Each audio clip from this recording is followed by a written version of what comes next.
Welcome back. I'm Alfred Lambremont Webre, and today we have, in many ways, a somber moment, but a very deep moment, because today is the anniversary. Well, it's not the exact date. Today's August 7th, but August 6th and August 20th, I believe, the anniversaries of, in our time,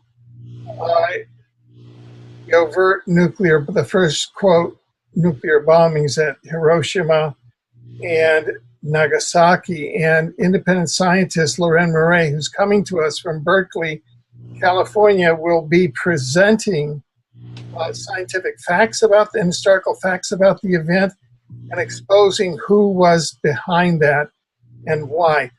Leuren, Yes. you and I have traveled and have lectured in Japan, in Okinawa.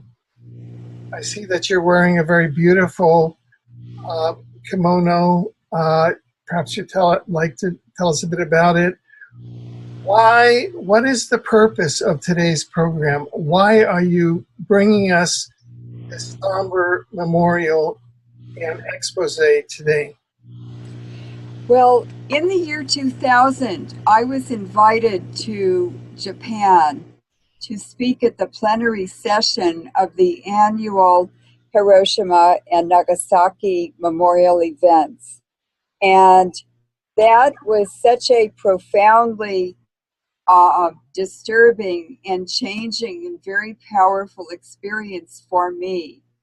And also the solemnity and the deep spirituality that I experienced there as a participant and honored by many, many people. It changed my life. And I decided to dedicate the rest of my life to the nuclear issue because I'm a scientist and because I'm a woman. And I wanted to educate the public, the media, the citizenry, the parliaments, and I never dreamed in a million years that I would do the things that I have been blessed with being able to do in terms of many, many things surrounding the nuclear issue. And so I also was able to apologize to the Japanese people for the horrific events that happened in World War II. The first atomic bombing of a population in the history of the world, and it was conducted illegally, immorally, and inhumanely against a population that should never have suffered an event like this. And over the years since 2000, when I went to Japan for the first time, I have done a lot of research and traveled a lot and discovered in these travels and in my research that the Western economy is completely based since World War II on nuclear technologies that produce nuclear pollution and are causing the depopulation of the entire planet, the whole biosphere, every living thing, alteration of the DNA of the entire planet, and I just cannot stand by and not say anything. This is a profoundly life-changing event or series of events that are doing terrible harm to the biosphere and everything living in it.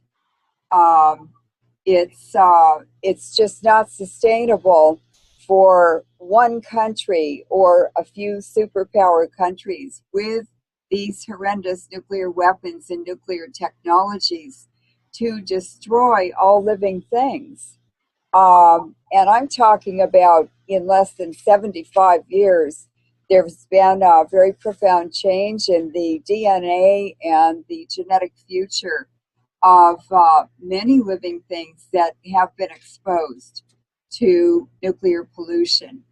And it is a deliberate agenda of depopulating this planet, and it must stop.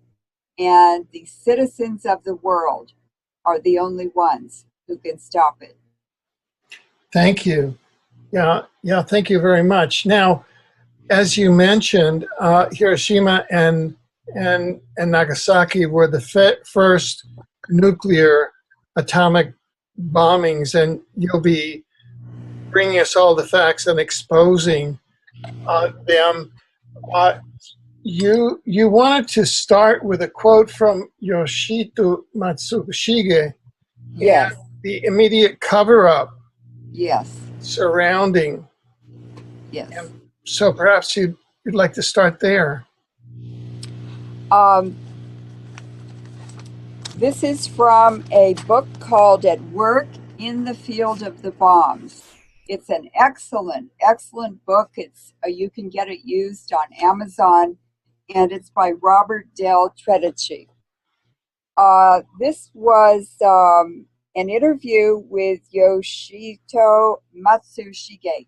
He was a photographer in Hiroshima when that event, bombing event, happened. And I'd like to read a short paragraph on his impression or his dialogue on how it affected him. So the author said, "What happened? What did you see from your house?" And he said, "Oh, and he worked for the Chugoku Shimbun in Hiroshima, which is a newspaper that books and did a lot of research on this horrific event, and also around the world, the later expressions of the same thing." So he said, "At first I saw something shining and sparkling. It was kind of a twinkling of lights, like you see from a sparkling electric live wire. That would be the initial pulse of a nuclear event. The next instant, there was this huge white flash. That is the secondary pulse, like a giant magnesium flash bulb. I couldn't see anything anymore after that. Then I heard a blast, and when the blast hit, my body jumped in the air about a meter, and I was thrown against the wall. My wife cried, 'Bombing!' and ran to me. I grabbed her hand, and we both got out of the house. We crossed the streetcar tracks and went out into the field across the street. I thought the bomb had landed right on my house. I went into the field holding my wife's hand, but I couldn't face because of the blast and the uranium dust. Everywhere there was dust. It made a grayish darkness over everything, but I could feel the warmth of my wife's hand. And it was this that made me realize she was still alive, and also that I was still alive." And then I just like to read a description of the fact that the Japanese knew in the security agencies and in the army, they knew ahead of time that there was a new horrific bomb that the US had. So the author asks him, "Were you thinking at all about the kind of bomb that had caused such destruction?" And Yoshito responds, "I guess it had not been an ordinary bomb. At Army headquarters, I would sometimes hear secret information.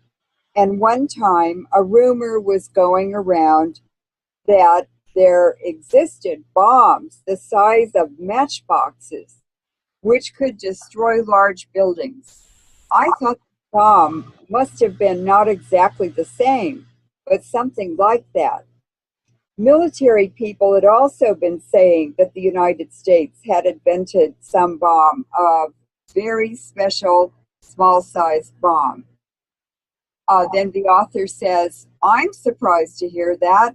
I thought the atomic bomb had been a very closely kept secret. Well, ordinary Japanese people knew nothing of this, but Army headquarters was talking about it. If any of us in the military spoke out about such secret information, the police would have come and arrested us. So, you see, they knew ahead of time. They did not warn the people. They did not prepare the people. And even during my 20 speaking tours in Japan between 2000 and 2010, I even had a woman approach me who was about 8 years old then, and her family lived in Hiroshima. Her father was in the Secret Service, or in the intelligence service of the Japanese government. And 3 months before the bombing of Hiroshima, he moved his family with this young woman, or this girl when she was small, out of Hiroshima. And she told me after one of my talks, she was very emotional, and she said, I didn't know that. I didn't know that my father knew that Japan was going to be bombed with an atomic bomb until I was an adult. And she said about 10 years before he died, I discovered this truth. And I asked him, and he admitted it. And I said, why didn't you warn the other people in Hiroshima and relocate them? Why did you say nothing and only move us? And he really couldn't really answer her. And she said that she never spoke to him again, not even when he was dying. And I think I think that today in this interview, I'm also going to expose the fact that Japan detonated their own atomic bomb 3 days after the Nagasaki bomb. So Japan also had a nuclear weapons program, as well as other countries. And all of these came from one template. All of them were built the same way, with similar characteristics to the technology and the geometric configuration of the reactor and the fuel rods in them. So the big question following this trail of clues is to expose who was behind it. And I'll tell you who was behind it. It was bankers and the Jesuits. Now, so that's a story that we need now to unpeel. Who are the Jesuits? Why were they behind it? If they've been in Japan for several centuries, why are the bankers behind it? And why Hiroshima and Nagasaki? So, do you want to start with the New York Times, or begin to go into that? Yes, the first atomic bomb, which was a uranium bomb, it was called Little Boy, and it was named for President Roosevelt, who was hardly a little boy. And that was dropped on August 5th, August 6th on Hiroshima. And the second bomb was a plutonium bomb. Of course, they didn't know if these would work, but they thought they would. And that was called Fat Man for Winston Churchill, who was the Prime Minister of England. And of course, this exposes this bombing of Japan with atomic bombs as part of the agenda of the Anglo-American permanent war crimes racketeering syndicate. And that bomb was dropped on Nagasaki on August 9th of 1945. August 9th, right. Yes, and what is not mentioned, although it is in print, but it's not mentioned very frequently, is that the Japanese had been trying to surrender since March of 1945, and the U.S. had blocked all attempts of theirs to surrender because the atomic bombs weren't finished yet. And so it was plain and simply a false flag. It was an experiment to see what would happen. And it was a way to expose a human population and study them even to this day in the year 2015 as a rat colony of experimental animals. And to this day, it is still radioactive in those cities. The people are still dying from the radiation exposure, and the Rockefellers were the biggest profiteers and beneficiaries of those two horrific events in Japan. Right. How was it that the Rockefellers made all the money out of this? Well, first of all, it was a land grab and a fire sale because Hiroshima was completely flattened. I mean, they had mostly wooden houses then, and periodically fires would just happen, break out, and wipe out a whole section or area of a city. But this was different. They, first of all, 2.5 million people were killed just by the firebombing that the U.S. Military did from airplanes. And then Colonel Henry Stimson, who was Secretary of War in World War I and World War II, and he was a member of Skull and Bones. He also had ties to Churchill and the City of London bankers and financiers. And he was the one who chose Hiroshima and Nagasaki. And what occurred is that one day, General Leslie Groves, who was in charge of the Manhattan Project to build these bombs for the U.S. government by the Army, he walked into the war office of headquarters of Colonel Stimson, and he had some documents in his hand. And Stimson looked at him and he said, "Are those the targets? Is that the list of targets for the A-bombs?" And General Groves got really nervous. He didn't want to give the list of targets to the Secretary of War because his own bosses hadn't even seen them yet. And Stimson took them out of his hands and said, "I'm making the decision. I'm picking the targets. Nobody else is. I'm doing it, and don't argue about it." And it was very strange that he selected Hiroshima and Nagasaki because they were not military targets. So why was he picking civilian targets? And over the years, the purpose has emerged, and the hidden agenda for bombing these two cities was to destroy the hidden Christians who were Japanese and had been converted by the Jesuits in the 1500s when they first arrived in Nagasaki for the very first time.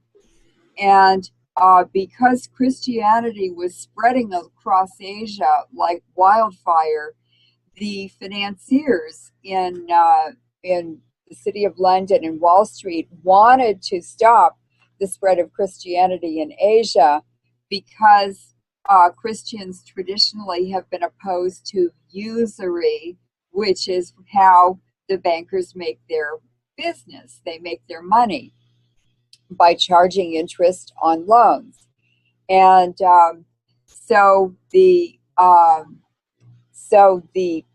bomb dropped on Hiroshima, was followed by the bombing of Nagasaki, which was a little different because a New York Times reporter named Lawrence was on that plane in the co-pilot's seat, and he was a civilian. What was a civilian from the New York Times doing in the most top secret project that the United States probably had ever done, the military? And that pilot also went 5 miles off course and flew over or very close to the Urukami Catholic Cathedral, which was owned by the Jesuits. And it was the largest Christian cathedral in all of Asia. And the date also, August 9th, was the day of the Mass in that cathedral for the feast day of the Redemption of Mary. And that cathedral was named for Mary. But it's called, the neighborhood is called Urukami, and it was the second largest population in that neighborhood of Japanese Christians. And 2/3 of the people, no, everyone at the Mass that day was killed. I have been to Urukami Cathedral. I walked around it. There's no roof on it. The statues that decorate, you know, the entryway and other parts of the building are damaged. The walls are still up. There's grass growing inside the church and around it. And I was walking around it, and I saw blobs of melted glass from that event still lying on the ground around the edges of the church. And I reached down and picked one up, and I can't tell you what a sensation it was to be there and to feel that cold glass in my hand. And when I looked closely at it, I saw the finger bones of a human being that had been captured, that had been preserved in that molten glass. And I dropped it on the ground and ran away. It was so disturbing and upsetting, but the whole spirit and the electromagnetic environment was so charged. I just had to get out of there and to get away from that event. It was so horrifying to me. And what was the worst thing of all of going to Japan for the first time as an American, knowing that my country had not only bombed 2 cities in Japan and killed hundreds of thousands of people, but exposed every living person, every living thing in Japan as well, was contaminated by the fallout. And to know that I had worked in 2 nuclear weapons labs myself, and I didn't even know what a nuclear weapon was until I went to Japan. And that is the extent of the secrecy and the cover-up in the United States by our government and government agencies, and of course by the beneficiaries, the Wall Street and London bankers, who want to continue using nuclear technologies to make money with. And that was seeing the peace museums in Hiroshima and Nagasaki, seeing 10,000 people at a memorial event in Hiroshima, all seated in chairs in the ruins of the bombing, and to see the hope and the forgiveness. It was tremendously moving for me. And then to top it all off, they had these huge bronze Japanese bells suspended from architectural things that had been supports that had been put up, and the people came, the monks came, and they hit those bells, and the tone of those bells chilled me all the way to the bone. Really, Alfred, I wish that you could have shared that with me. It's something every world leader before they take office should visit Hiroshima and Nagasaki. Right, and in fact, you talk about how the Jesuits may have even um, set the date of Hiroshima and Nagasaki around the Jesuit anniversary. Let's talk a bit about that. Yes, the Jesuits first arrived in Japan in the Age of Exploration on August 15th in 1549, I believe. And they arrived on the day of the redemption of the, what's it called? I just forgot. Assumption? The Assumption of the redemption of Mary. And ever since then, the that anniversary has been chosen for all of the attacks and the terrorism practiced on the Japanese Christians. And that's why they were hidden Christians for so long. In fact, the Japanese government didn't know until these two bombings, even how many hidden Christians there were in Japan. But Japan, Hiroshima and Nagasaki had the two largest populations, and Nagasaki, of course, was the city where the Jesuits first landed when they came to Japan in 1549, and they began converting Japanese Buddhists and Shinto believers or worshippers to Christianity. And it's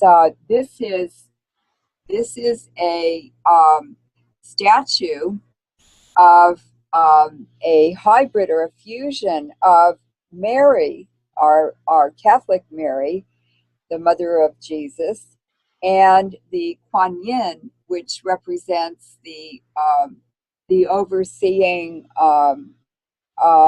female figure in Buddhism in Asia, and this is the only place in Japan where this fusion or this iconography is expressed. This is in Nagasaki only. And this is the purple fan, which the attendees are given as a gift for attending the Nagasaki event. And it's usually really hot because it's August in Japan and everyone is using fans. And this is the origami. This represents the origami paper crane that represents the Hiroshima bombing and the recovery afterwards. And it was just a very life-changing event. It was very, very shocking. I felt very ashamed of what my country and my government had done, and I can't blame the people because they just didn't know, and most of them still don't know. And how many years later is this? 75, something like that. So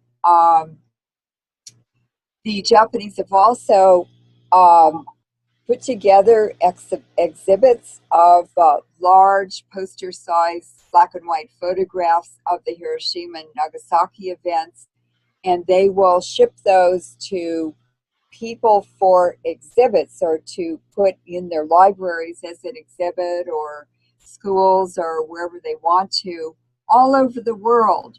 And they just told me over and over again, because we brought them to the city of Berkeley, and the event was very well attended. They were in the library for a month, I think, And even Japanese members of the parliament came to Berkeley to thank us and to thank us for opposing the anti-war movement, for opposing the bombing of Iraq in 2003. There were huge demonstrations all over the world, the biggest, I think, in world history, against the war continuing against Iraq in 2003.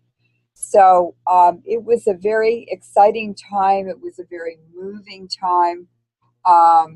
And the use of nuclear weapons has simply increased since then, in violation of the wishes of the world citizenry, and even people in the government, even people in the military are opposed to nuclear weapons because they're affected by them. Also, the bombing, continual bombing of Iraq and Afghanistan with depleted uranium, neutron bombs, and other kinds of mini nukes has caused the decline of the population in Europe. And in 2007, it reached a peak that caused a precipitous drop in the European population, which means that production from labor went on a sharp decline, and a cofactor was that it caused a huge escalation and exponential increase in debt to the IMF by the debtor countries who couldn't pay back the loans that they'd taken out because the productivity of the countries declined. So you see how the bankers are making more money and more money and more money by creating nuclear wars. They are the main beneficiaries, and not only that, for instance, in the United States in the last 10 years, JP Morgan Chase Bank has bought up a lot of not pharmaceutical companies, but drugstores. And they now own CVS Pharmacy, and they're making huge amounts of money, not only on weaponry development and selling weapons to countries all over the world that destroy the planet and make people sick, but they own the pharmacies now that provide the medicine to the affected population. So it's just repeat business, repeat business, repeat business. And then it's also depopulating the whole planet and targeted cities and regions so that they can do land grabs. And what the Rockefellers did was they bought all of Hiroshima for pennies on the dollar, probably even less than that, and redeveloped the city even though it was radioactive. And they sell the land in Hiroshima by the square centimeter. And the land is so expensive that most people can never afford to buy a house. So they spend money on fancy cars. They live in little tiny cramped apartments and almost never entertain at home. And they also spend large amounts of money on weddings. And a kimono in Japan for a wedding can cost $80,000. Right, right. Now, you when you were there, you introduced a new radiation risk model, and also there were lawsuits for Ibakusha. These are the victims of the atomic bombing for the first time against the Japanese government. Could you talk about some of that work? Well, after the events of Hiroshima and Nagasaki, of course, there was a huge population, hundreds of thousands of people directly affected in those cities by the fallout and the radiation exposure. And since this had never happened before, it was unprecedented, and people had no idea how to treat radiation exposure and radiation illnesses. Um, and also because it was totally, the whole country was devastated by the military attacks on Japan. There was almost nothing to that they usually used for the wounded and injured people. And I know quite a few of the doctors who are hibakusha, or survivors of Hiroshima and Nagasaki themselves. And I had many conversations with them. I did press conferences with them. I had long discussions with them. And they told me that because blood is very similar to the function of seawater, after all, life came out of the sea and evolved into mammals and birds and other things.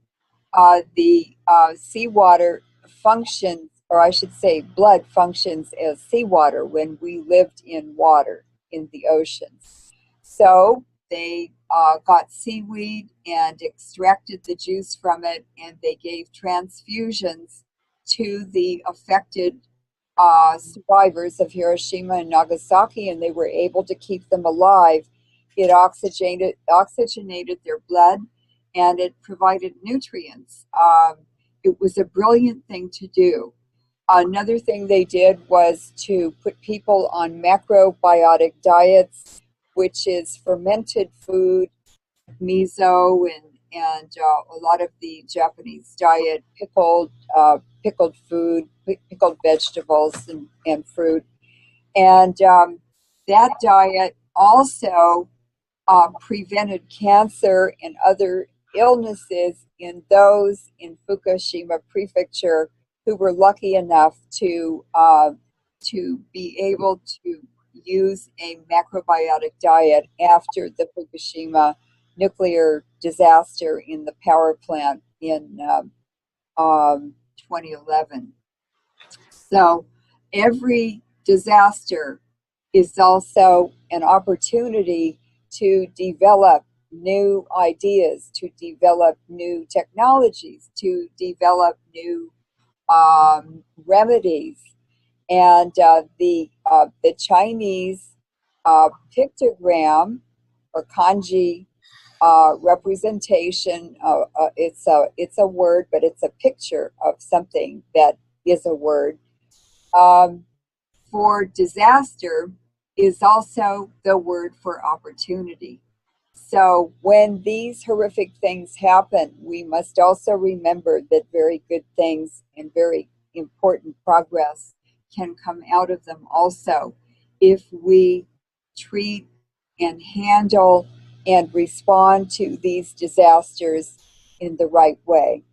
And it's very important to keep your spirituality clean and strong, because that is what drives us into positive action versus falling into negative action. Right, right. Now, there, so that we're really looking at then, however, global. What this launch was global nuclear Kabuki theater, and that these bombings that occurred at this time really started the global nuclear Kabuki theater, which Yes. we even see going on at present, where people are flashing nuclear warnings at each other. That's correct. Let me just read just a minute. I don't, let me see. My mouse is thing. So what I'd like to do is to read a paragraph, um, to read a comment. The New York Times, because it was a total cover up right away, The New York Times was the main cover-up mouthpiece reporter. I'm sorry, I'm on the wrong one. Just a minute. Where is it? This is a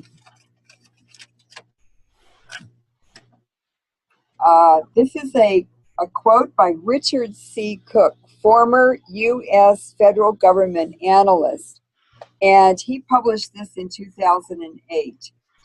He said, as the 20th century advanced, the financier elite became heavily involved in getting rich off World War and the manufacture of the new weapons of mass destruction that modern technology made possible. Warfare and weaponry, combined with control of credit manufactured through the leveraging of industrial production, were to be the primary means of putting nations and their populations into debt. And that is happening exactly just that way today. And they've been doing it ever since World War II, and they were doing it before World War II, but not with the same technologies. He goes on to say a materialistic slave society was being created, which books like 1984 warned us against. Humanity was lured into compliance through the fantasy world brought about by the mass media by means of advertising, cinema, and television. It's brainwashing. Another enticement was the growing availability of mass-produced consumer goods. So I would like to go now to the beginning, the seeds, the founding fathers of what has become global nuclear kabuki theater. In other words, these are false flag wars, and they are set up by both sides who collaborate and cooperate through especially their intelligence agencies, so they get on the same page. And if you are clever, and if you're informed and you're aware, you can watch the Austrian foreign minister in the news, because all this is coming out of the former Habsburg Empire, which extended from Portugal across Europe. It included Russia, Germany, Italy, and the countries in between, France and Spain. And they are the relics, or they are the follow-ups or the new iteration of the Roman Empire. So these are traditions and people and bloodlines that have been doing this for thousands of years. And as I've been saying in our interviews, these are ancient Iranian bloodlines, the Uzbek and Tajik tribes, who are the Aryans or the Indo-Europeans who settled Europe. And all Europeans are from Central Asia. And most Europeans have more Mongolian blood in them from the Genghis Khan influence than even the Central Asian tribes, who also intermarried with the Mongols. So you can see how this is an ancient tradition and roots and everything. And it just keeps rolling along, going along with a new mask every 30 years or 50 years or whatever. And it's a permanent warfare society. So this started, the nuclear, I should say, the theoretical and experimental nuclear physics started before 1900 even. And in 1898, Marie Curie was given a ton of pitchblende by the Austrian government to use in her experiments to study uranium and uranium decay products. And she and her husband, Pierre Curie, very carefully extracted tiny, tiny, tiny atomic quantities of uranium and uranium decay products from pitchblende. And of course, she wanted, and Pierre Curie wanted it to be used for the benefit of humanity. And instead, it was perverted and changed to be used as a detriment against humanity to make profits for the bankers. So that was the beginning, and she was one of the early nuclear pioneers. But in Japan, there was tremendous interest during the Meiji period at the turn of the century in theoretical and experimental nuclear physics, and there were many Japanese scientists who went to Europe after their postdocs and worked in the different experimental laboratories and in theoretical institutions as well. And they went back to Japan and they started a nuclear bomb project even before 1930. And almost no one knows about this. Every time I said Japan has a nuclear weapons program, a secret one, while I was in Japan on 20 speaking tours, the anti-nuclear organization, Gensikin and Gensikyo, the biggest ones in Japan, slapped their hands over my face and told me to shut up and denied it. So it's very, very taboo in Japan to bring it up, but I did. And the other work that I did, which I forgot to finish talking about, was teaching the lawyers representing the survivors of Hiroshima and Nagasaki. I spent the summer of 2003 all night in their offices teaching them a new radiation risk model, which was developed for the Greens in the European Parliament by Dr. Chris Busby. And he had just published it. I said, give that to me. I'm taking it to Japan. They had it translated in 3 weeks and republished. And those lawyers would arrive in the office where I was waiting for them every evening, pop their briefcases open, and they had a copy of that risk model in English and in Japanese. And they went to the courts with that risk model. They had never won a lawsuit in the history since 1945 of attempts to get the Japanese government to provide the survivors with medical care, medical benefits. They had nothing.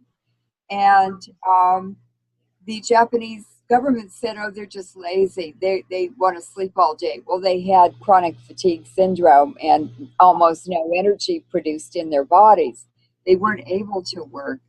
And on the day that you and I were flying to Malaysia, I opened the International Herald Tribune, and the front page story was about the very first lawsuit that was won. And they won them in the two most conservative courts in Japan, Nagoya and Hiroshima.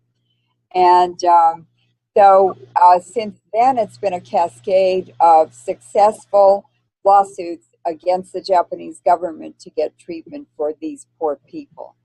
And Japan was involved in development of nuclear technologies very, very early on. And even they even won a Nobel Prize, one of them did, for his experimental work, theoretical work.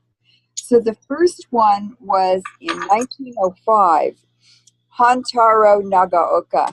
And at that time, the theoretical scientists did not know what the structure of the atom was. So he came up with his theory, along with Thomson, Leonard, and Rutherford, who had different models. And his model was called Nagaoka's Saturnian model. In other words, it was planets or that represented the electrons orbiting around the nucleus. He also did his postdoc in Vienna, Berlin, and Munich, and he graduated from Tokyo University in 1887. He was with the early European pioneers in theoretical and experimental physics, and he also worked on Japan's nuclear weapons program during the World War II period. In 1928, Dr. Yoshio Nishina authored the Klein-Nishina formulas, which led to discovery of the Compton effect. And that's that tiny particles reflect sunlight from the sun. And this was after he visited the British Cavendish lab, the George August University in Göttingen, Germany. And then he worked and did research in Copenhagen with Niels Bohr. And then in Professor Hikosaka Todoyoshi,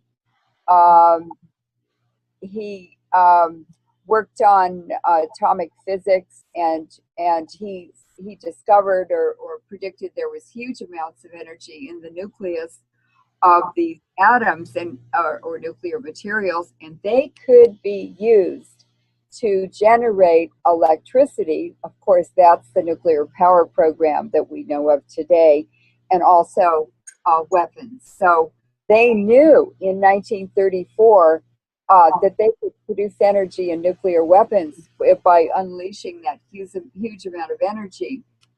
And the reason the energy regime is so high in the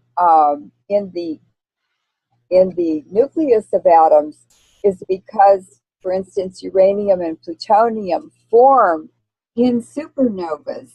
All of the elements that make up our Earth and matter have formed out in outer space in planetary and star processes. And these are energy regimes and temperatures and electrical levels that are so intense they are not experienced on Earth, but they were out in space. So when you release the energy from an atom of plutonium or uranium, you're introducing tiny pieces or tiny amounts of energy that represent the energy regime of a supernova. Now, our bodies are basically a bag of water. So when you ingest or inhale, or the radioactive materials go through your skin into your tissues, you are exposing your body to energy regimes that are unknown to humans on Earth. And your body does not have a good day. In 1936, Dr. Yoshio Nishina he's the one who co-authored the Klein-Nishina formula. By 1936, he had built the first 26-inch cyclotron in Japan in the Riken laboratory in Tokyo.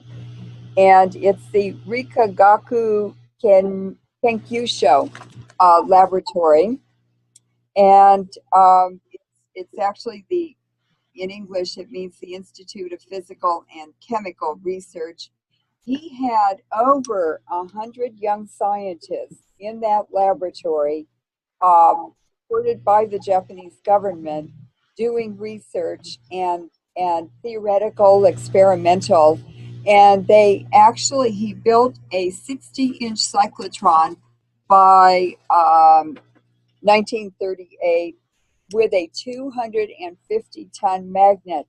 Now, how did he get that magnet? Well, it was Ernest Lawrence in Berkeley at the Lawrence Berkeley Lab who invented the cyclotron in 1930. And it was Ernest Lawrence who was very friendly with these Japanese, and he trained some of the scientists, the young men who were working for Nishina. And so they came back with Ernest Lawrence's ideas and concepts and experience there. And Ernest Lawrence was himself making a 60-inch cyclotron, so he just had two 250-ton magnets made, and he shipped one to Nishina in Japan as a gift. So you can see the collaboration and cooperation between the Japanese scientists and the American scientists, but it gets better than that. In 1930, when Nishina went to Japan, an Austrian chemical engineer named Fritz Hansberg accompanied Nishina to Japan to set up their nuclear bomb project. And it is Hansberg that I began doing research on because I discovered he had also gone to Manchuria during the 30s and handed off this nuclear atomic bomb template to the Russians, the Soviet Russians in Manchuria. He probably also gave it to China. He ended up giving it to the British, to the Germans, everyone who had a nuclear program in World War II received it, the template, the original plans from Dr. Hansberg. And he even came to the San Francisco Bay Area and worked with Ernest Lawrence and gave the template to the Americans. And he also set up a magnesium plant in south of San Francisco, and so they could have magnesium to extract uranium from uranium ore, so that they could make the core of the nuclear bomb. Very, very surprising. Very, very interesting too. Now, I began now in 1941. After this collaboration between Lawrence and Nishina, I discovered that in 1941, the Army minister, General Tojo, gave the official order to develop an atomic bomb. And it was these scientists under Nishina and other groups of scientists in Kyoto and other universities who all collaborated and cooperated and had parts of the program to develop themselves. Because of the U.S. bombing and the embargo on Japan, they moved the nuclear weapons program and all these hundreds of scientists up to Pyongyang in the northern part of Korea. It was not divided at that time. And they put the scientists in a cave deep underground, and they produced the magnesium and whatever else they needed to produce in a I think it was a fertilizer company facility, and the industrialists who owned that had been already producing magnesium in the 1920s for the Japanese A-bomb project, and also heavy water. That industrialist in the 1920s was producing heavy water for the bomb program that hadn't even started in Japan. Now, in 1945, of course, the Genzai Bakuden, which in English means greatest fighter, was produced, and it was tested on an island in Northern Korea, offshore, 3 days after the Nagasaki bomb. And then the Russians, the Soviets rushed in and took over the northern part of Korea. And the scientists who did not escape were taken to the Soviet Union. I personally think they stayed there deliberately for transfer to the Soviet Union because they knew that Japan would be occupied by the United States. So they were transferred to the Soviet Union, where they assisted the Russians, the Soviet Russians, in conducting their own nuclear weapons program. And the U.S. sent big printing press plates to the Soviets, as well as materials for the their nuclear weapons program. And these printing plates were sent so that the Soviets could print U.S. money, U.S. dollars that would pay for their program. So you can see it's so important for people to understand that all these wars are phony, and behind the scenes, bankers, the intelligence community, even the mafia, the yakuza, and the militaries, they're all collaborating globally, and it's the citizens who are getting, with every war, all of their accumulated wealth from each generation is sucked out of their country or out of their reach by the bankers who are funding and encouraging and setting up all these phony wars. And this is true in this war going on in the Ukraine. It's true of Iraq and Afghanistan wars. Everybody's collaborating and cooperating with each other, and they're making all the money. Look at the Bushes. Look at Cheney. Look at Tony Blair. They're all running around selling protection to governments from American aggression. That's what Hillary Clinton did for two periods serving as U.S. Secretary of State. She traveled more than any other Secretary of State in U.S. history, and she was selling protection to governments all over the world, India, Pakistan, all over the world. And that brought hundreds of millions of dollars from those governments into the Clinton Foundation, and they never paid any tax on it. So now we know how the politicians get rich. It's by extortion and racketeering.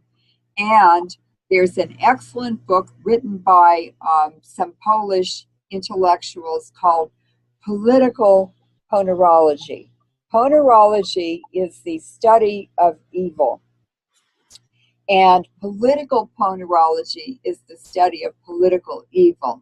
So people should really read that book and begin to understand what politics are really all about and what politicians are really like. So that was the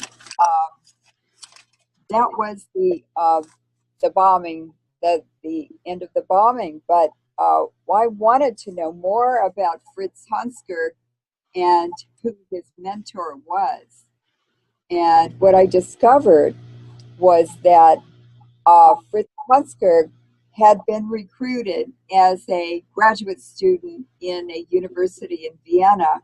He was a chemical engineer, and he had been recruited by a man who was named Emil F. Winter, who was an industrialist and a banker in Pittsburgh, Pennsylvania. And when I started researching Emil F. Winter, I discovered, first of all, I found his mausoleum that he built 10 or 15 years before he died in Pittsburgh. And it's a gigantic display of Egyptian tomb icons and statues and carvings. And there he is standing dressed up as an Egyptian with two Egyptian servants of gods on either side of him, and that's on the bronze door that goes into the room where his body lies. And of course, this represents the ancient Egyptian cult of death known as Isis.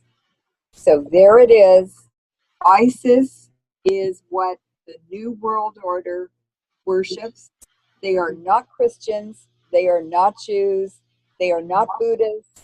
They are not atheists. They are death worshippers, and they worship the cult of Isis. And what is happening now in Central Asia, in the Middle East, especially where there are pipelines planned or there are pipelines, we have this new iteration of Al Qaeda, which was formed by the U.S. In Afghanistan, and now we have ISIL, ISIL, and other iterations of that name. But it's all the same. It's a culture of death created for the military to do terrorism in regions where we have geopolitical agendas and hegemony that we want to express and project. And so I did more research on Winter. I said, well, who is he really? This is, why was he working in Austria? Well, as I said before, Austria represents the Habsburg Empire, the Holy Roman Empire, which was after the fall of the Roman Empire and the Roman Empire. And these are all ancient Iranian bloodlines and setups. And so I discovered obituaries are really good places to get accurate information because it's the one place they don't lie. And there were all kinds of cover stories all over Fritz Ponsberg, but I found his obituary, probably his wife wrote it, and that represented where he'd really been, for instance, in Manchuria, transferring these atomic bomb designs to the Russians and other aspects of his life.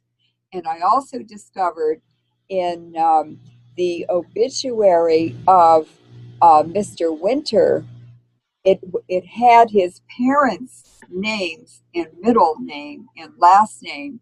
And the middle name his parents carried was Bauer, Bauer. And that is Rothschild. The Bauers are Rothschilds, and there are lots of them. And the Bauer name was changed in the 1700s by Amstel Meyer to Rothschild. And if you meet Bauers, you could be pretty sure, or it's very likely, that they are Rothschilds.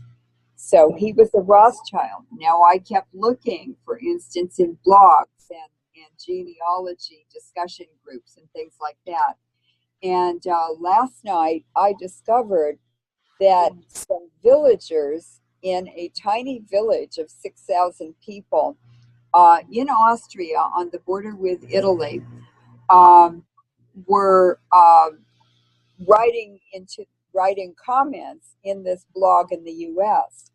And one of them, the first one, said, well, I live in this village and I know Mr. Winter, and he came and started a mine here for magnesite, which is the ore for magnesium. And he also was from Dusseldorf or Darmstadt in Germany. And he also had ties to I.F. Farben, which we know in World War II, George H.W. Bush's family, father and so forth, had ties to Farben. And Farben was involved with other very wealthy families. We can call them oligarchical families in the U.S. And it was a Nazi operation. So Mr. Winter was not just a nobody. Also, he started, co-founded Pittsburgh Steel, and of course I mentioned he was a banker, financier also. And he started another company which he turned out to be the largest producer in the world in World War II. Now, how did someone have such a helicopter ride to success and produce millions and millions of dollars in profits and so forth, and have such success in business when other people who were just as talented or even more so could not do that, could not achieve that? He has to be a very special person. And the answer is he is the had Austrian links, and he is the man who distributed the template for nuclear weapons as a Rothschild agent for the Jesuits who are running the previous Habsburg Empire. And they, of course, are from ancient Iranian bloodlines. The Jesuits at the very top are ancient Iranian bloodlines, and that is Stalin was Iranian. He was born in Iran. He became the head of Russia, the dictator of Russia, Soviet Union. Tito of Yugoslavia, and in these bloodlines, these ancient Central Asian bloodlines, it goes through the mother. It's not through the father. Ataturk was his mother was from a tribe very, very close to where Stalin came from in the southeast corner of the Caspian Sea. The Shah of Iran, Reza Pahlavi, his father overthrew the legitimate Qajar dynasty. They were Uzbeks from Central Asia. His father overthrew it and became he was an army colonel. He became the dictator of Iran. And then his son, Reza Pahlavi, became the crowned Shah of Iran.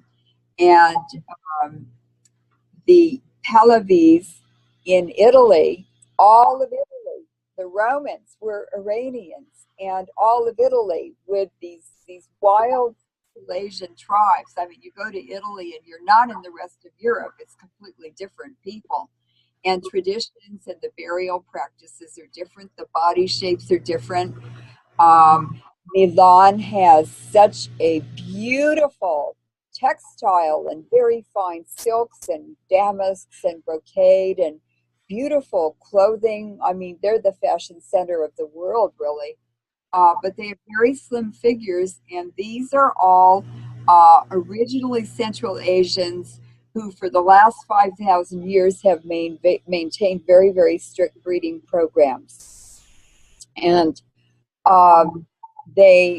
if you follow weddings of royals and aristocracy, nobility, for instance, in Italy, you can learn a lot about how this whole system is set up and how they maintain control and power and their wealth.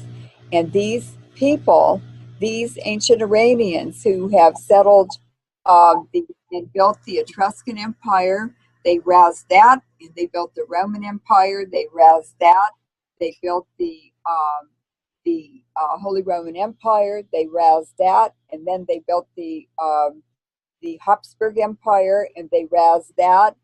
And each time they destroy the civilization they've built or created, they absolutely strip it of all the wealth, roll up everyone in it, even collaborators and cooperators with their operation.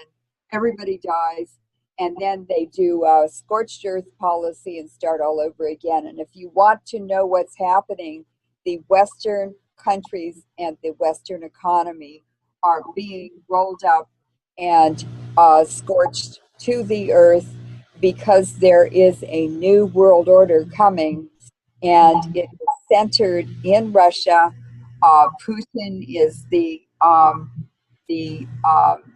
visionary and the master of giving the commands now, but China is also involved. And if people are looking for the area of the world to go to for new opportunities, because this whole world we're living in the West is collapsing, the economy, the health, everything, the government, then China and Russia are the best place to go for opportunities to be entrepreneurs. And it's a multi lateral. It's a multilateral opportunity, Russia and China, to start your life over, or to live the last years of your life in a very exciting environment, because they are not unipolar. They are multipolar, and they are restoring the Silk Road economy, the Silk Road mentality or way of doing business, which is to collaborate and cooperate, nations to do that, or peoples and regions to do that in order to create new wealth. The economy that the West has created is a culture of death. It's a culture of looting and thieving and stealing and destroying other populations in order to steal their wealth, and it is not sustainable. It also costs a lot of money to destroy everything. And what's the point of doing that? Why not cooperate and collaborate and be happy and share energy and share ideas? It creates more wealth than when you have to steal it after you kill everyone. It's crazy. And World War II was the Jesuit plan and the Jesuit agenda to steal the accumulated wealth along the Silk Road from 5,000 years of peaceful trading. And that's what they did. The Emperor of Japan sent the imperial princes and the imperial military, the Japanese military, into China, looted the whole country, killed many, many people. Then they went on to Southeast Asia, and it had to be the Jesuits, it had to be the ancient Iranians at the top, who knew about all of that wealth that accumulated over all those thousands of years, because they were part of that prosperity. They made the finest silk in the world, in Central Asia, in Uzbek and Tajikistan. And that is how they got wealthy all along the Silk Road, especially during the Roman Empire period. And remember, they were Iranians too.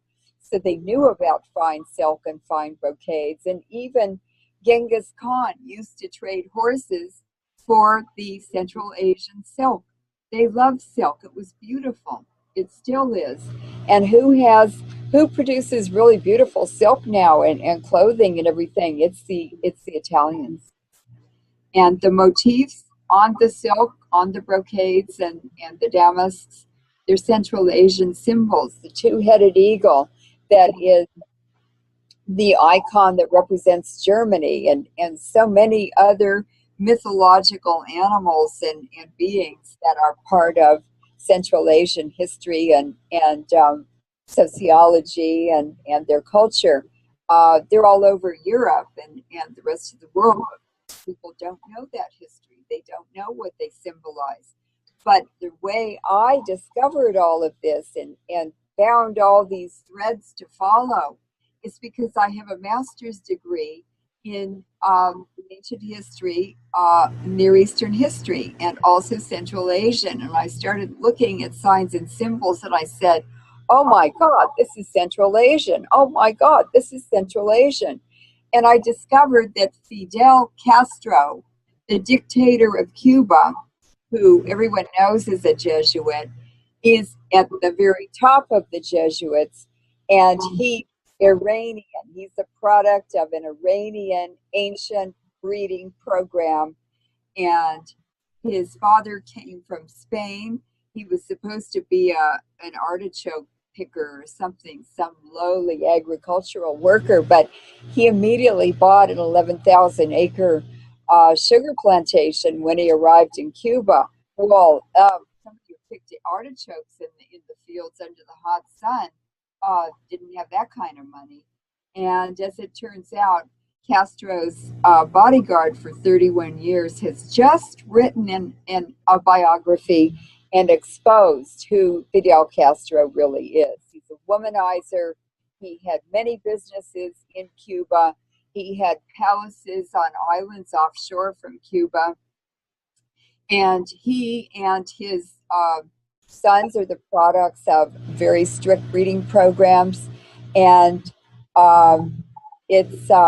it's pretty interesting that Castro is a part of the Vatican nobility. In other words, he is descended directly from Pope Paul III, who started the Jesuits in the 1500s and who gave the family his son. He had illegitimate children before he became Pope, and he gave his son and nephews 3 titles of Duke from papal properties and gave them the properties as well. So that's why Castro's last name is Castro. He's from the branch of the family that are the Dukes of Castro. And there are also the Dukes of Piacenza. I discovered that Castro's father was actually born in Piacenza in northern Italy. He wasn't born in Spain, and he was no agricultural worker either. And then there was another ducal title. I think it was Pima, but I'm not sure. And so when you follow these signs and symbols, it's such a great adventure. You learn so much. And when people are very mono information centered, for instance, just on one discipline or one this or one that, they miss the truth because everything is connected. Well, thank you. I think you've really brought together a tapestry today and a memorial for Hiroshima and Nagasaki. Is there anything that you had wanted to say that perhaps you haven't brought up to the audience yet? Yes, I would just like to mention Fukushima. Why did Fukushima happen to Japan? Why did Fukushima happen at all? And who caused Fukushima? And what I discovered, and I've been to Japan on 20 speaking tours. I've been all over Japan. I've met many, many people. I've been toured nuclear power plants there. I've had people give me documents. I've spoken in the Japanese parliament. I'm new to the Japanese parliament. And the next day you were the star of a gigantic press conference in the Japanese parliament, the Kokai.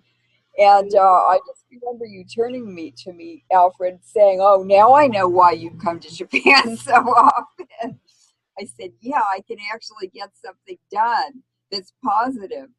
And what I want to say to point out is that the nuclear disaster at Fukushima that occurred on March 11th, 2011, no, was it March 5th? I'm not sure. Anyway, it occurred in Japan, in the Fukushima prefecture in northern Japan, in the early part of March 2011, and it was a nuclear power plant that was not designed. These were Westinghouse. No, they were General Electric nuclear reactors, which were designed by the Rockefellers or GE. And these reactors were designed for uranium fuel rods. However, um, MOX fuel rods. This is mixed oxide of plutonium and uranium were put into those reactors. And a friend of mine, a General Electric inspector named Kei Sugaoka, he had been in that power plant and discovered they had MOX fuel there. They hadn't put them in the reactors yet. And this was maybe in 2004, sometime around then. Well, he had just been laid off or let go by General Electric for no reason after 30 years of loyal, faithful service. And he also, because he was Japanese American, had meticulous notes from every single day he'd worked over that entire period of his career with GE. And he said, they cannot put MOX in those reactors, they'll blow up. So he flew to Japan. He went to the governor of Fukushima Prefecture, which means a province or state. And he met with him and had all of the documentation that showed that TEPCO, the nuclear power company, had been falsifying safety reports and other fraud. And they went on television together, and the governor passed a law that no MOX could be used or placed in any reactor in that prefecture ever again, and had it removed. Now, in Japan, the governors of prefectures have more power in their prefecture than the federal government. So he was able to make that ruling or make that law and make it stick. But then he left as governor, somebody else was elected. And what we discovered was that in September of 2010, just 6 months before Fukushima blew up, the Israelis came into Fukushima nuclear power plant and they put in a new security system. They didn't really need one, but they were there putting it in. And we also discovered that the MOX fuel rods were also placed in the plant in that same month, illegally. That was breaking the law. And by November of 2010, 70 computers in Japan had the Stuxnet virus in them. And the Stuxnet virus had been placed in September of 2010 in the Fukushima computers. Now, the Stuxnet virus was written at the Idaho Nuclear Engineering Lab in the US by a Siemens team from Germany. They wrote the software for the safety system and for the controllers. And they were working with the CIA at the Idaho Nuclear Engineering Lab. Now, I found this in the mainstream media. I just knew, I don't know how I found it. I just did. And, but it was in the mainstream media. And I just knew what it meant. So yes, could I interrupt? We're Yes. getting a fair amount of outside interference on the line as you're explaining about the Stuxnet virus. This is outside. We don't have control of it.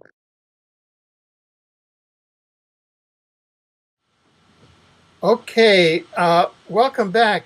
You know, what occurred, Leuren, is that as soon as you started speaking about Stuxnet, there was an extraordinary intervention by an outside electromagnetic force that forced us to shut down. So could you please start again on the whole Stuxnet, sparing no detail? Let's find out exactly what happened here with Stuxnet and Fukushima. Okay. In the summer of 2010, 6 months before the Fukushima disaster, the U.S. and an Israeli team introduced the Stuxnet virus, which was unknown until this time, to the operating system of either Natanz or Bushehr, one of the Iranian, the Persian Iranian nuclear facilities in Iran. And in the room where the high-speed centrifuges were that do the uranium separation, the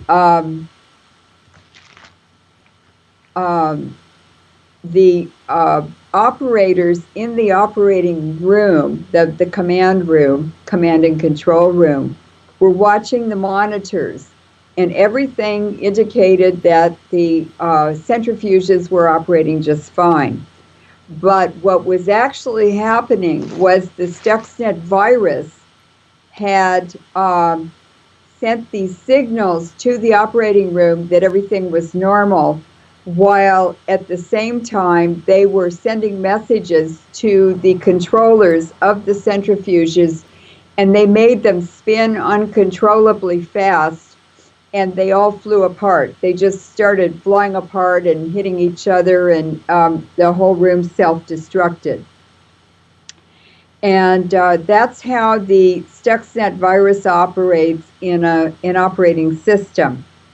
Now, the Stuxnet virus was created starting at about 2002 by the CIA and a secret team from Siemens, controller manufacturing company in Germany. And they make the controllers for a lot of power plants, including nuclear power plants. So they went to the Idaho Nuclear Engineering Lab, and I found this in the mainstream media, actually. I was shocked, but they wrote the Stuxnet virus in Idaho at that nuclear engineering lab, and it was handed off to Israel just as it had been the summer before for the infection or the installation in the Iranian facilities. And it was probably introduced on a little USB stick. All they do is stick it in a computer, and the Stuxnet jumps into the operating system and hides. And then it gets triggered by various ways. They can send signals externally, or they can set a timer in it or whatever.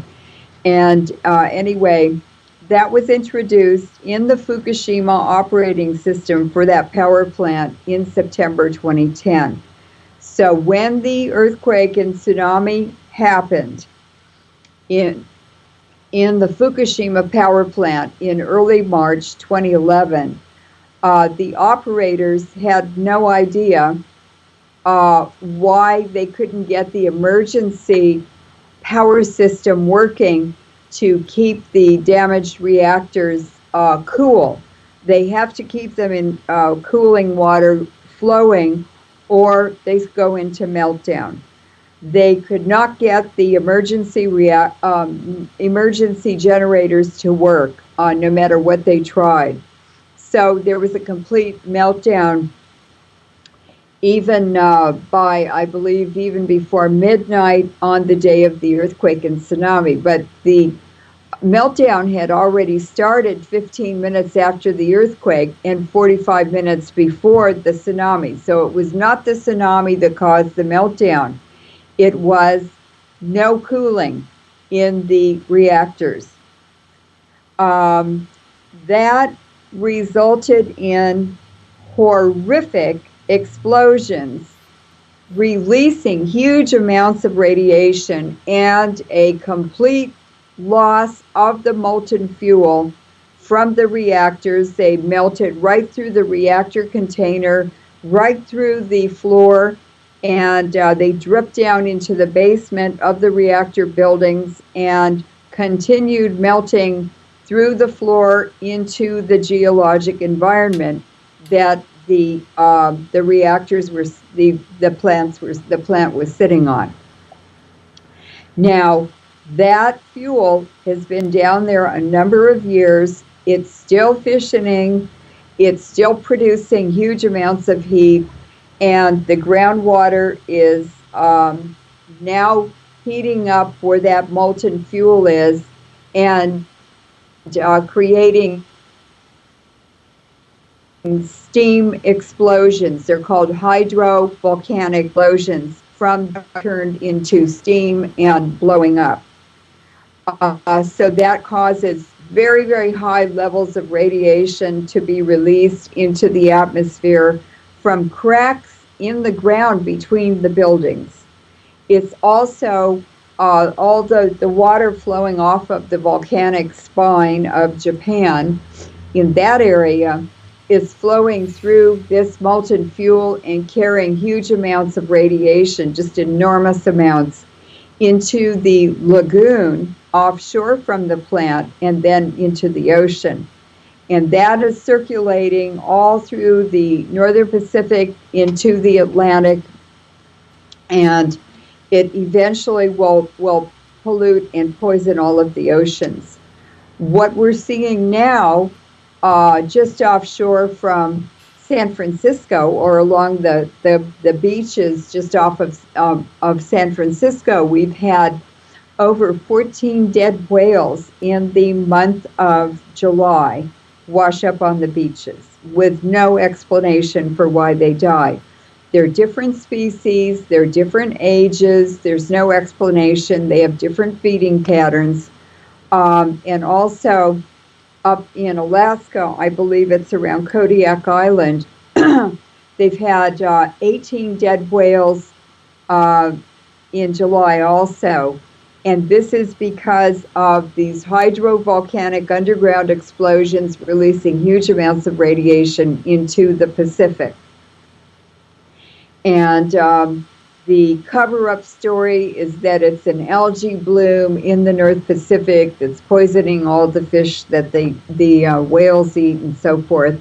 It's not. It's huge pulses of highly radioactive contaminated water being released into the ocean and poisoning the food and poisoning the sea life. Now, when Fukushima exploded, scientists all over the world working on nuclear issues started doing research on the Fukushima event. They're always looking. This is a new experiment for people, nuclear engineers and nuclear physicists, to study and identify new phenomenon. And what happened is that I found a paper presented at a scientific conference in the Hofburg Palace in Vienna. It's a former Habsburg Empire palace. And this paper explained the phenomenon that when nuclear weapons were injected high into the atmosphere for testing, they've released an electromagnetic pulse, which knocked out all the communication, for instance, in ships at the Bikini Atoll nuclear bomb tests. And those Navy ships, 100 of them, couldn't go anywhere for a couple of weeks until the Van Allen belts, the electromagnetic field of the Earth, went back into order, because the ships rely on communications by bouncing them off of the Earth's magnetic field or interacting with it. So these scientists describe this new phenomenon, and it's called the Fukushima. It's called the blow up and pulsing and blow up neutron pulse phenomenon. And this is a new kind of weapon, because it's a kind of a neutron bomb. And these neutron pulses that came out of Fukushima damaged at least 3 other nuclear power plants within 250 miles of Fukushima. And when I began following the war, the civil war in the Ukraine a year ago, I noticed last winter, in the winter of 2014 and the new year of 2015, that there were explosions in nuclear power plants in the Ukraine, that the Ukrainian junta, the Kiev junta, illegal government, were deliberately causing by putting MOX fuel rods from Westinghouse into old Soviet-era reactors. And the heat flow was not properly configured because the cross-section of the Westinghouse rods was square, and the hole they were going into in the Soviet-era reactor was hexagonal. So you had a square peg in a hexagonal hole, and you only had the 4 corners of the fuel rod touching the reactor core. So you had very uneven heat flow, and it caused warping in the rods, and then a meltdown, and then the explosion that they had just like at Fukushima. Now, when I went back to look at that Fukushima pulsing neutron event, the paper, I discovered that the authors, the scientists who had written that paper, I thought they were Russian. They were actually from the Ukraine, from a university in Odessa. And there is also a CIA laboratory in Odessa. And so what we're seeing at Fukushima is a new kind of neutron pulse weapon, which is being used against civilian populations. And this is not over. It means every reactor in the world, and they're concentrated in the Northern Hemisphere in the superpower countries, is now vulnerable to these horrific neutron pulsing events, which biologically damage any population that's affected, but it does no harm to the infrastructure.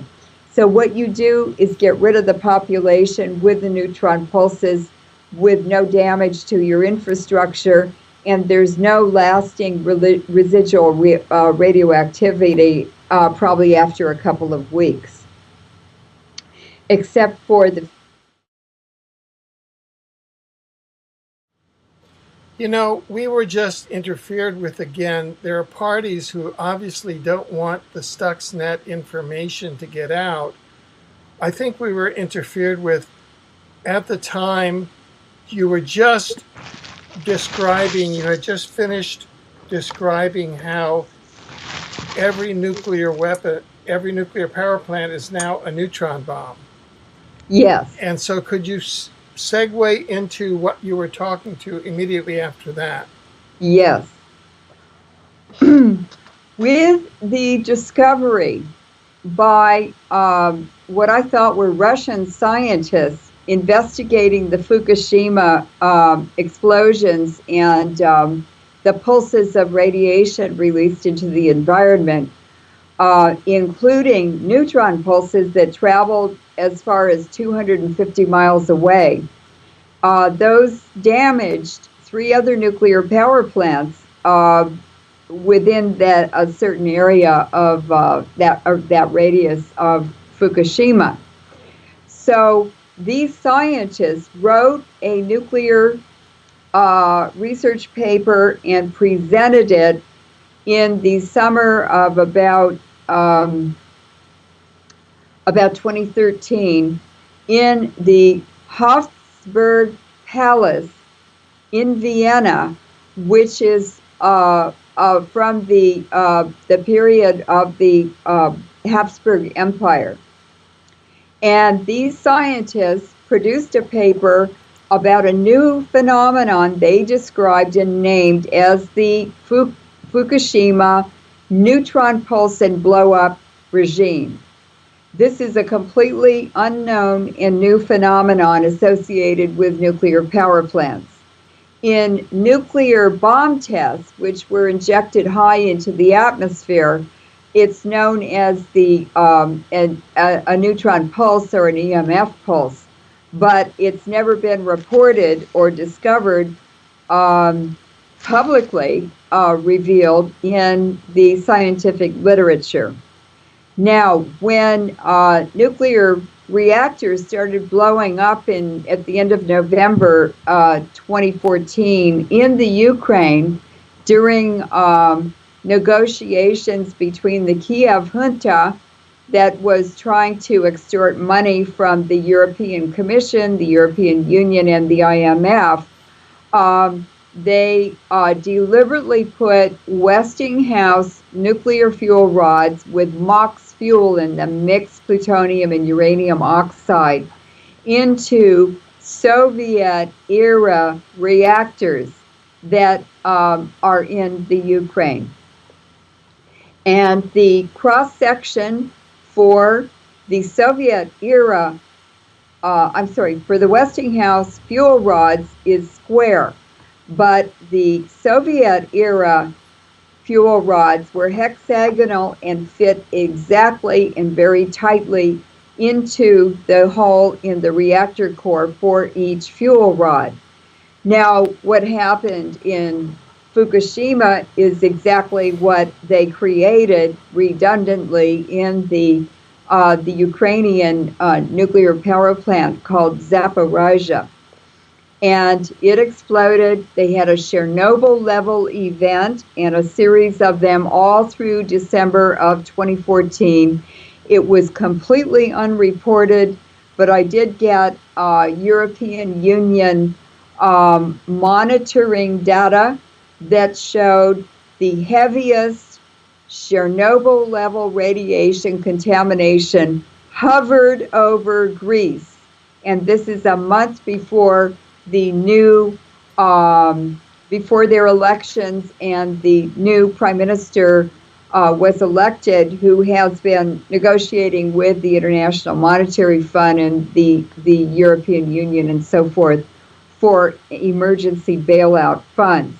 Well, Ukraine couldn't whine and cry and beg anymore and get any more money out of the European funding institutions. So they blew up their own nuclear power plants, creating this neutron pulse event, described at Fukushima. And they're now using nuclear blackmail to try to force the European institutions to loan them money, which they could never pay back either. So nuclear blackmail using accidents that aren't accidents at all. They're deliberately planned, and the reactors are sabotaged with fuel rods that come from other sources. In other words, Westinghouse and GE are Rockefeller. And so it's a new kind of warfare. Unfortunately, it's very genocidal, and it's indiscriminate, and it caused a huge decline in the radiation in Afghanistan, and the Iraq wars caused a very large decline in population in Europe, and the countries that were heavily burdened with IMF loans lost productivity in their factories because their workers were sick, and that's when the IMF debt increased exponentially suddenly in about 2007. Well, that's what's going to happen in Greece. Their population is going to be wiped out from the nuclear events that were part of nuclear blackmail in the Ukraine, and Greece will never be able to pay that debt back. This is just, as I said, a continuation of the Western economy based on nuclear terrorism, nuclear events that are deliberately triggered, and nuclear blackmail and extortion. And there's no end in sight, because the whole northern hemisphere where the superpower countries are is has been heavily invested in nuclear power, and all those reactors can be turned into a Fukushima. Right, right. Now, right now, the sort of topic du jour in nuclear Kabuki theater is the proposed nuclear treaty with Iran, and which now Israel and the Republican and some Democrat forces in the U.S. are mobilizing to try and block, because of course the U.S. Senate has to ratify it under the Constitution. That's correct. Yeah. And the Ayatollah and the Iranian government have been negotiating for quite a long time. They've been accused of things that they have not done. They have not done anything illegal. The IAEA has inspected them numerous times. They were in compliance with all of the conditions that they signed in the contract with various organizations and entities, and they have not done anything illegal. The conditions for having nuclear power in Iran were that the Iranians could produce their own nuclear fuel. That's all they're doing. They're producing their own nuclear fuel, which is completely legal. But the U.S. is trying to strangulate Iran. It's about pipelines. It's always about pipelines today if it's in the Middle East or Central Asia. And in fact, it was Henry Kissinger who gave nuclear power plants to Iran. Henry Kissinger started this nightmare, and we know how devious he is. And it was Gerald Ford, who was a Rockefeller spokesperson on television, advertising and supporting nuclear power, encouraging people to go for it. And it was Gerald Ford who transferred weapons-grade plutonium to Iran. So the U.S. is probably the most hypocritical country in government and corrupt in the world today. They're also the most destructive. But what has happened is that the Jesuits have taken over Congress, they've taken over the U.S., they've taken over the military. Remember, I said that that Fidel Castro is from these ancient Iranian bloodlines that run the world. Well, his family, including Fidel Castro, owned the Pentagon in Washington, D.C. In fact, they own all of the federal area of Washington, D.C. because they burned down the new fledgling capital of America during the War of 1812. My family's house in Canada, just over the border from Niagara Falls, was the headquarters for the British Army, for the British military in the War of 1812. And when you look at signs and symbols on paintings, for instance, of General Washington, the first president of the United States, his presidential portrait in Congress has Iranian signs and symbols on it. The hat of Mithra, which is part of the Zoroastrian Mithra worshiping religious protocol. And there are bundles or fasces of ancient weapons that were attached to the chariots in the Mesopotamian wars, Egyptian and so forth. And those are on the behind the speaker's podium in Congress, in the House. So Washington, D.C. is full of signs and symbols indicating that the Farnese family owns Washington, D.C. They built the Pentagon as an exact copy of the Farnese villa, the Villa Farnese, 50 miles north of Rome that was built by Pope Paul III, which is who Castro is directly descended from. And Pope Paul III was Alessandro Farnese, and Castro's middle name is Alejandro, the Spanish spelling of Alessandro, which is the Italian spelling. So we see these top level Jesuit families, and it's the Farnese family, Castro's family, that started the Jesuits. The Jesuits are just a new iteration of practices and armies that they have created before. The Jesuits are not religious. They don't believe in God. Napoleon and Dostoevsky both said that, and they both said that the Jesuits are military.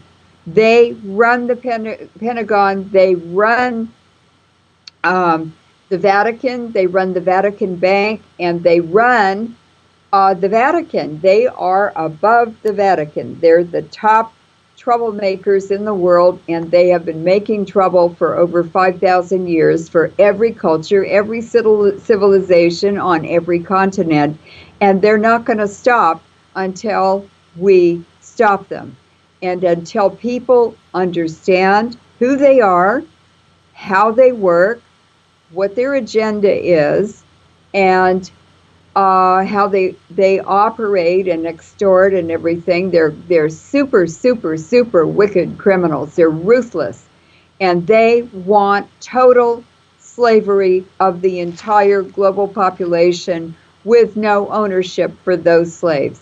They will own nothing. They will be staked to the ground until they're needed for work, and then they're taken off and used like horses or whatever, and then they're returned to captivity. So they're putting our DNA signal on satellites. We will have no money to cross or negotiate or buy things with. Everything is going to be on satellites, and if people don't want to work or they refuse to collaborate with the system, as David Rockefeller said very clearly, we'll just turn them off on the satellite.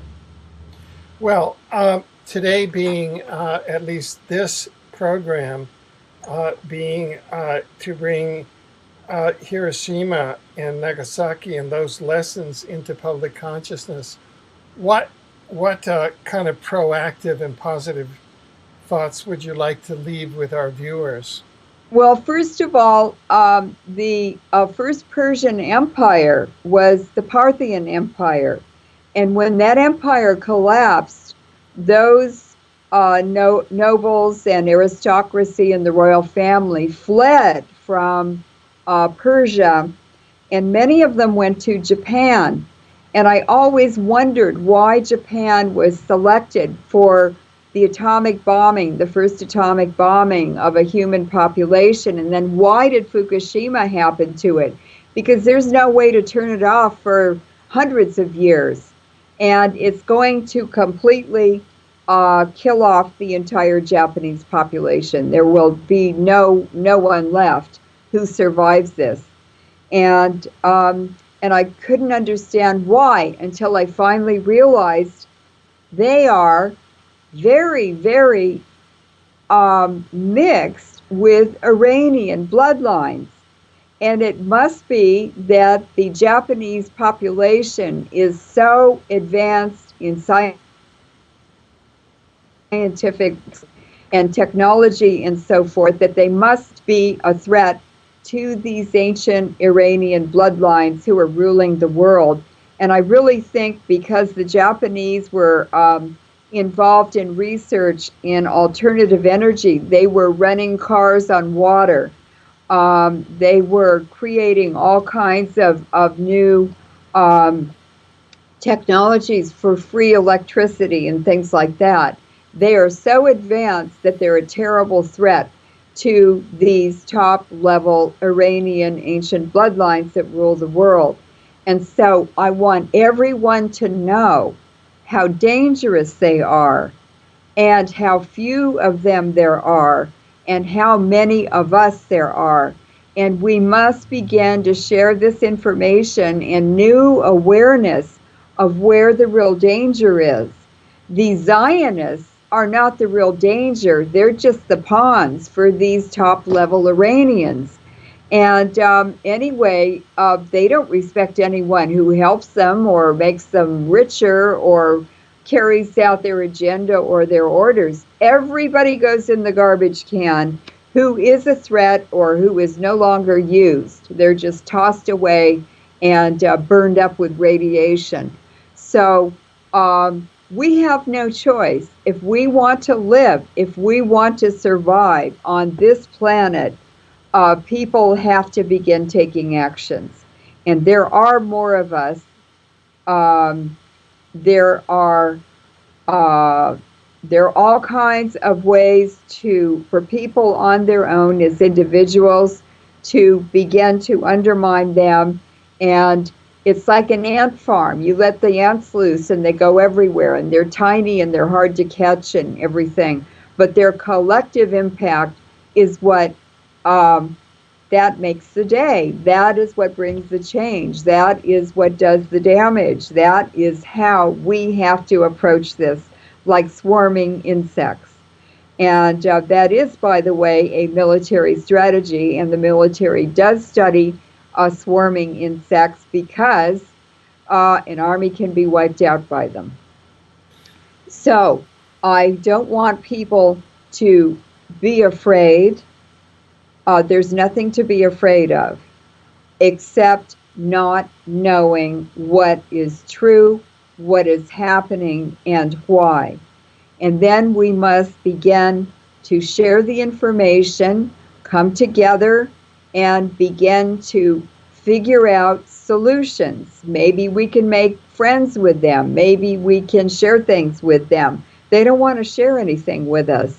And they fooled people for so long. They're so good at propaganda and hiding who they are. You go and try to find a history of Central Asia that's really comprehensive. There aren't any.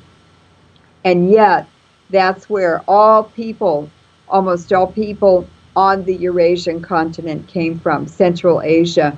And they don't even know it. It's from DNA studies that have been done from the Atlantic to the Pacific across the whole Eurasian continent. And those DNA studies are really, really interesting, and you cannot argue with DNA data. It says what it says, and it says who you are and what you're related to and what you're made up of, and the breeding history of your own family. So why would Central Asian history be so hidden? Well, these people are the biggest criminals in the history of life on this planet. Just look at a history of Russia, and you will see what they did to Russia. It's the Iranians who have ruled and controlled and exploited and just sucked dry every generation the Russian population. And they're going to do it to the whole world if we don't stop them. And I believe that if people want hope, if they want to have a chance to survive, if they want to have a chance of having a decent life, they need to relocate to Russia or China or somewhere in countries that are part of this new multipolar world that Putin and Russia and China are building. Well, thank you, and thank you for your perspective on this Hiroshima and Nagasaki Memorial Program in 2015. A very crucial time, and so we want to thank you, Leuren, and we look forward to your joining us again in a future program. Thank you. I just Sure. like to thank you, Alfred, and I just like to apologize one more time to the Japanese, to the souls of the Japanese who died because of the atomic bombing by the U.S. of Hiroshima and Nagasaki. And I would like to apologize to the world for the crimes of my government in my country. But as people finally realize all over the world as citizens, we have very little influence over our governments. And I want them to remember all governments are terrorist organizations. We don't need them. Thank you, Leuren. We're perfectly capable of self-governing. So thank you so much, Alfred, for the many trips we've had together, for the many interviews we've done together, and for persevering today in more government terrorism. Right. Good. Well, freedom isn't free. Right. Thank you again. Thank you. Bye-bye.